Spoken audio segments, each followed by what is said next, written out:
नमस्कार मंडळी. तर मुकादमांनी आकाशला पगार दिलेला असतो आणि त्या पगारातून आता सायकल राणीला काय गिफ्ट घ्यावं याचाच तो विचार करत असतो. आणि मग भूमीला गिफ्ट घेण्यासाठी तो आता तिथून निघून जातो. तर इकडे रागिनी आता अक्कांना सर्व तिची कर्म कहाणी सांगते की कशा प्रकारे आभीने आणि रागिनीने तिला फसवलं. सगळं ऐकून तर अक्कांच्याही डोळ्यात पाणी आलेलं असतं. अक्का भूमीला म्हणत असतात की खरंच पोरी, तू खरंच खूप सोसलस, पण तू स्वतःच्या जीवाची पर्वा न करता तुझ्या नवऱ्याच्या जीवाची पर्वा केलीस. आता तुम्ही दोघांनी नेहमी सतत एकमेकांसोबत राहिलं पाहिजे. भूमी म्हणत असते की इथं 4 दिवस होतो ना, खरंच अक्का तुमच्या सोबत राहून आम्हाला खूप आनंद झाला, पण आता काय करू, आता तर त्यांना आमचा पत्ता सुद्धा समजलाय. तर आता अक्का म्हणत असतात की तुम्ही दोघं एक काम करा, अहमदाबादला ना माझी बहीण राहतीये, तुम्ही तिच्याकडे राहायला जा. तिथे माझी एक खोली सुद्धा आहे, तुम्ही त्यामध्ये राहा, ती सुद्धा माझ्यासारखीच तुझी काळजी. भूमी म्हणते की अहो अक्का, अजून किती कराल हो माझ्यासाठी. अक्का म्हणतात की भूमी, अगं तू शेवटी माझी लेक आहेस आणि माझी नेहमी आठवण ठेवा. इथे 4 दिवस तुम्ही होता तर 4 दिवस अगदी सुखाचे गेले माझे. अक्का आता भूमीला मिठी मारतात. तर भूमी सुद्धा खूप रडत असते. अक्का दत्तूला तिकीट काढण्यासाठी पाठवतात. तर भूमी सुद्धा आता जाण्याची तयारी करू लागते आणि बॅग भरत असते. भूमी ही आकाशचीच वाट बघत असते, परंतु आकाश मात्र त्यावेळी भूमीला गिफ्ट घेण्यामध्ये बिझी असतो. आकाशने भूमीसाठी निळ्या रंगाची साडी, निळ्या रंगाच्या बांगड्या आणि गजरा घेतलेला असतो. तेवढ्यातच तिथे मुकादम येतात. मुकादम आकाशला म्हणतात की काय रे आकाश, सगळ्या महिन्याभराचा पगार एकाच दिवसात उडवलास वाटतं. आकाश म्हणतो की नाही, मी माझ्या सायकल राणीसाठी गिफ्ट घेतले त्यातून आणि उरलेला पगार मी सायकल राणीच्या हातामध्ये देणार आहे. तेव्हा मुकादम म्हणतात की अरे वा, खरंच नशीबवान आहे हा तुझी बायको. आकाश आता ते सर्व गिफ्ट घेऊन तिथून निघालेला असतो. भूमी इकडे आकाशचीच वाट बघत असते. भूमी विचार करत असते की आकाश कुठे राहिला असेल, आम्हाला निघायला सुद्धा उशीर होतोय. आणि तितक्यातच दारावरची बेल वाजते. भूमीला असं वाटतं की आता आकाशच आला असेल आणि पटकन ती दरवाजा उघडायला जाते. तर दरवाजामध्ये आभी आणि रागिनी असतात. रागिनी आणि आभीला समोर बघून भूमीच्या पायाखालची जमीनच सरकते. दरवाजा बंद करण्याचा ती प्रयत्न करत असते आणि स्वतःला त्यांच्यापासून वाचवत असते. मात्र रागिनी आणि आभीचा जोर काहीतरी तिच्यापेक्षा जास्तच असतो. त्यामुळे आता दोघंही तिला धक्का देऊन आता घरामध्ये शिरतात. आतमध्ये आल्यानंतर भूमी आता खूप घाबरलेली असते. आता यांच्यापासून आपलं संरक्षण कसं करायचं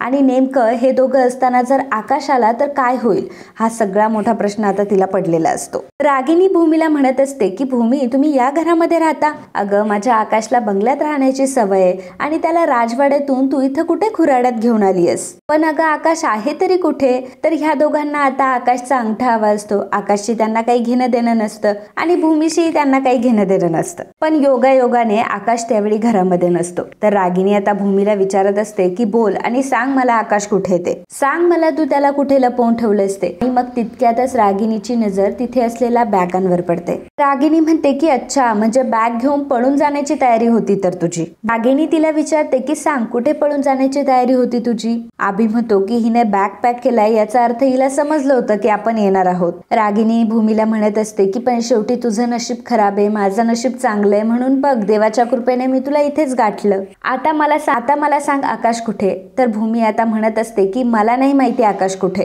आणि मी त्याचा पत्ताही तुम्हाला सांगणार नाही. आता रागिनीचा पारा चांगला चढलेला असतो आणि भूमीचे ते गाल पकडून तिला म्हणत असते की सांग आकाशला तू कुठे लपवून ठेवलंयस. आता लवकरात लवकर बोल की आकाश कुठे, आकाशचा पत्ता सांग. नाही तर भूमी मात्र तेव्हा रागिनीला काहीही सांगत नाही. तर अक्का इकडे दत्तूला अहमदाबादची तिकीट काढायला सांगत असतात. अक्का त्याला सांगतात की येताना तू रिक्षावाल्याला सुद्धा घेऊन ये आणि मग रिक्षावाला आला की मी त्यांना सांगेल की ह्या दोघांना कसं सोडायचं ते आणि मग ह्या दोघांना मी ट्रेन मधून पाठवून देईल. तर दत्तू म्हणत असतो की अक्का तुम्ही काय बोलताय हे सगळं. अक्का म्हणतात की हो, मी तुला ते नंतर सगळं सांगेल, पण आता तू जा आणि रिक्षा बोलावून घे.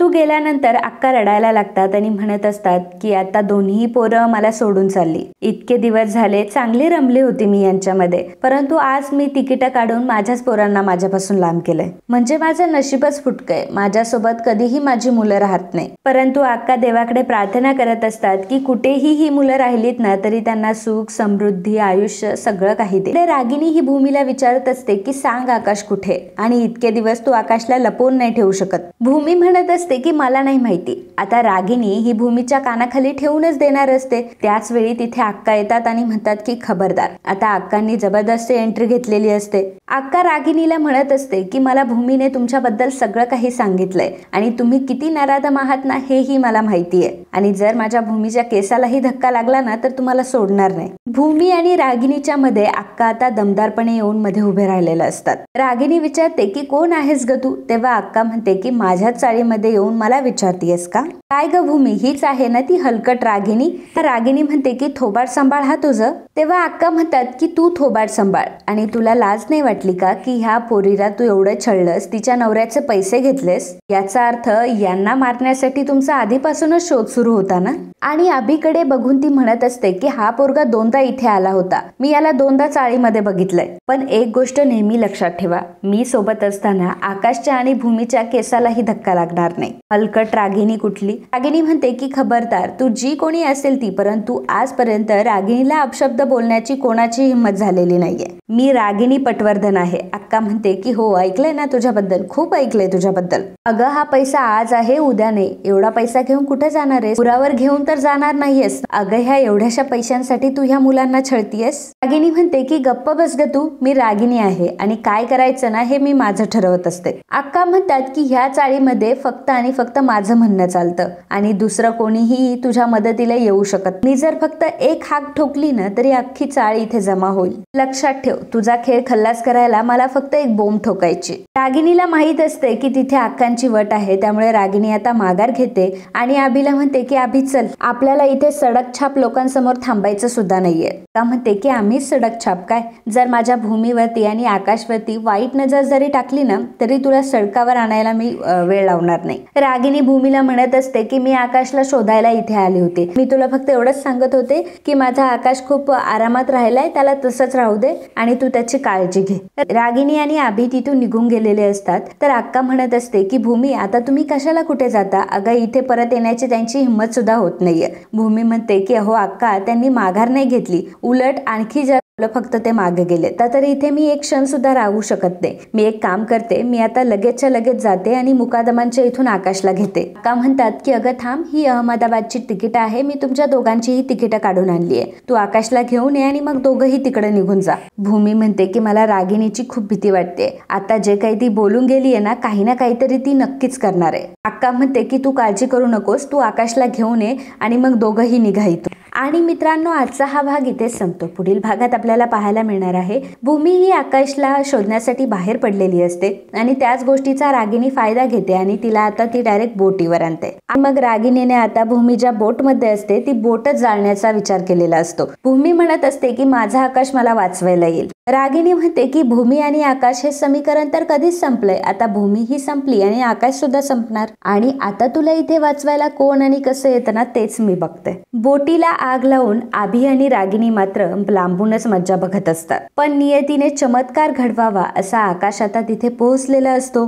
आकाश एक छोटी बोट घेऊन आता मोठ्या बोटीपर्यंत पोहोचलेला असतो आणि अगदी देवासारखा आकाश धावून आलेला असतो. आकाशला बघून भूमी विचारत असते की अरे आकाश, तू इथे कसा काय आला? तेव्हा आकाश तिला सांगतो की जिथे भूमी तिथे आकाश. आता इथून पुढे जे काही होईल ते दोघांचं होईल. बोटीला आता चांगलीच आग लागलेली असते आणि आकाश आणि भूमी त्याच आगीमध्ये असतात. रागिनी आणि अभिला जरी वाटत असेल की आकाश आणि भूमी त्या बोटीमध्ये होरपळून मेलेत, तो आता इथून पुढे आकाश आणि भूमीच्या जीवनाची एक नवीन कहाणी सुरू होणार आहे आणि एक नवीन ट्विस्ट मालिकेमध्ये आलेला आहे. तर हा ट्विस्ट जर तुम्हाला हुकवायचा नसेल तर लगेच आपल्या चॅनलला सबस्क्राईब करा आणि हा व्हिडिओ जर तुम्हाला आवडला असेल तर व्हिडिओला लाईक आणि कमेंट करायला अजिबात विसरू नका. धन्यवाद.